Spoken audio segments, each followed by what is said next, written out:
ఈ రోజు పార్లమెంట్‌లో బిల్లులు ఏ విధంగా వ్యతిరేకిస్తారో పక్కన పెడితే, సాంప్రదాయబద్ధంగా నిన్న జరిగినటువంటి అఖిలపక్ష సమావేశంలో మాత్రం ఒక్కొక్కరు దుమ్మెత్తి పోసుకున్నారు.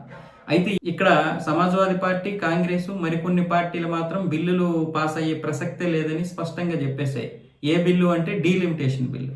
డీలిమిటేషన్ బిల్లు ఎట్టి పరిస్థితుల్లోనూ మీరు ఏ రూపంలో తీసుకొచ్చినా, మీరు ఎంత మంచిగా ఉందని చెప్పినా మేమైతే పాస్ కానివ్వమంటున్నారు. అంటే వాళ్ళ భయం వాళ్ళది. సమాజ్వాదీ పార్టీకి, కాంగ్రెస్కి ఇప్పుడు ఈ యొక్క డీలిమిటేషన్ బిల్లులో నియోజకవర్గాలు పెంచితే సభ్యులు పెరిగిపోతారు. ఆ సభ్యులు మళ్ళీ మేము 543కి ఇన్ని తంటాలు పడుతుంటే మళ్ళీ 850కి ఎన్ని తంటాలు పడాల్సి వస్తుందని వీళ్ళు భయపడుతున్నారు.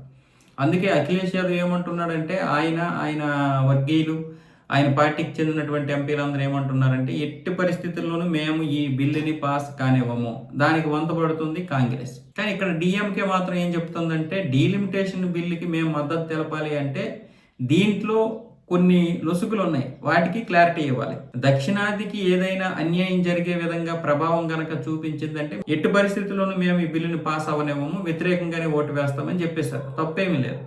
ఇది ఒక మంచి మాట. ఎందుకంటే దక్షిణాదిలో ఏదైతే జనాభా ప్రాతిపదికన నియోజకవర్గాలను విభజిస్తామంటే మాత్రం ఊరుకునేది లేదు. మా దగ్గర ఉన్నటువంటి 131కి 50% అంటే 65. ఆ విధంగా 196 నియోజకవర్గాలు చేస్తే మాకు ఎటువంటి అభ్యంతరము లేదు. అలా కాకుండా జనాభా ప్రాతిపదికన చేస్తే కనీసం 150 కూడా దాటదు. అప్పుడు మనకు చాలా అన్యాయం జరుగుతుంది. అందుకోసమనే డిఎంకే వాళ్ళ మాట అన్న తప్పేమీ లేదు. కానీ మిగతా పార్టీ వాళ్ళు బిల్లును పాస్ అయ్యే ప్రసక్తే లేదని చెప్పేస్తున్నారు. కాబట్టి వీళ్ళందరూ ఖచ్చితంగా పాస్ అవ్వనివ్వరు. అంటే ఇప్పుడు బీజేపీ ఏం చేయాలో చేసింది, కానీ వీళ్ళకి మాత్రం ఈ బిల్లు పాస్ అవ్వడం ఇష్టం లేదు.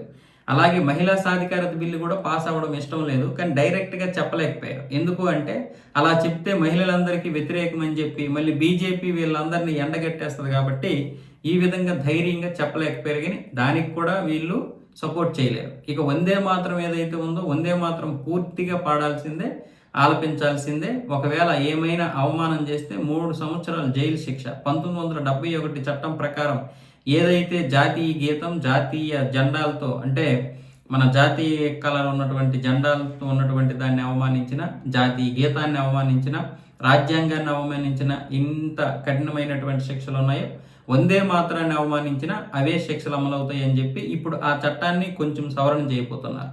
మరి దీనికి కూడా వాళ్ళు ఖచ్చితంగా వ్యతిరేకిస్తారు. ఎందుకంటే 5 చరణాలు దుర్గామాతను స్తుతించేటటువంటివి కూడా ఉన్నాయి కాబట్టి దీనికి ముస్లింలు వ్యతిరేకం కాబట్టి ఖచ్చితంగా కాంగ్రెస్, సమాజ్వాదీ పార్టీ వీళ్ళందరూ వ్యతిరేకిస్తారు. మరికొన్ని పార్టీలు కూడా వ్యతిరేకిస్తాయి. కాకపోతే నిన్న ఈ విషయం దగ్గర చెప్పలేకపోయాయి. కానీ ఈరోజు జరగబోతున్నటువంటి పార్లమెంట్ సమావేశాల్లో కనుక మొట్టమొదటి బిల్ అదే కాబట్టి ఆ బిల్లును వీళ్ళు వ్యతిరేకించే అవకాశాలు అయితే ఉన్నాయి.